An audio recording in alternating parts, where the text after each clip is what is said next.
Hi అండి, welcome back to our channel. This is Shailaja. ఈరోజు నేను మీకోసం చేపల పులుసు తయారు చేసే విధానం చెప్పాలి అనుకుంటున్నాను. ముందుగా మనం ఫిషెస్ అనేది శుభ్రంగా క్లీన్ చేసుకొని ఉంచుకోవాలండి. పసుపు ఉప్పు అనేది వేసి క్లీన్ చేసుకున్న తర్వాత దాంట్లో మనం ఉప్పు పసుపు కారం అనేది వేసుకొని బాగా మ్యాగ్నేట్ చేసుకొని పక్కన పెట్టుకోవాలి. ఉల్లిపాయలు అనేది ఈ విధంగా కాల్చుకోవాలండి. 2 ఉల్లిపాయలు తీసుకున్నానండి నేను. దాంట్లో పచ్చిమిర్చి నిప్పుల మీద కాల్చుకుంటే ఇంకా బాగుంటుంది.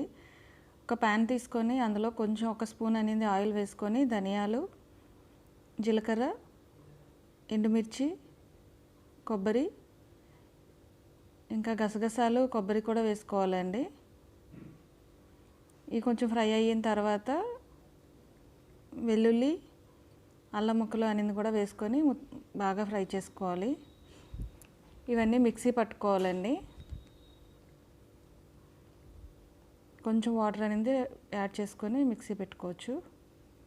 ఇప్పుడు బాండీ పెట్టుకోవాలి. నేను మట్టి తీసుకున్నాను, మట్టి కళాయి అనేది. అందులో కొంచెం మెంతులు, పచ్చిమిర్చి చీలికలు, కరివేపాకు అనేది వేసుకొని ఫ్రై చేసుకోవాలి. ఇప్పుడు మనం ముందుగా ఏదైతే ఉల్లిపాయలను పేస్ట్ చేసుకున్నామో అది వేసుకోవాలి. కొంచెం కాల్చుకున్నాను కదా, ఆ పేస్ట్ వేసుకోవాలి. ఆ టేస్ట్ అయితే చాలా బాగుంటుందండి. ఇలా ఫ్రై అయ్యింది. ఆనియన్స్కి అనేది కొంచెం ఆయిల్ అనేది పట్టించి ఫ్రై చేసుకోవాలి, కాల్చుకోవాలి.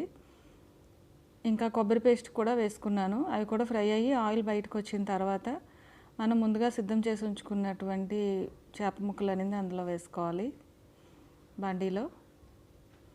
ఇవి వేసిన తర్వాత ఇంకా మనం గరిటె అనేది పెట్టకూడదు.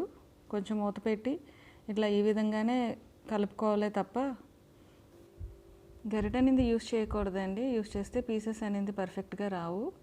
తర్వాత చేపల పులుసుకి మనం చింతపండు పులుసు అనేది యాడ్ చేసుకోవాలి. ఈ విధంగా ఆయిల్ బయటకు వచ్చేంత వరకు కొంచెం సిమ్లో మరగనివ్వాలి. ఆయిల్ బయటకు వచ్చిన తర్వాత మనకి పులుసు అనేది రెడీ అయిపోయినట్టే. కొత్తిమీర చల్లుకొని ఈ విధంగా గార్నిష్ చేసుకోవాలండి.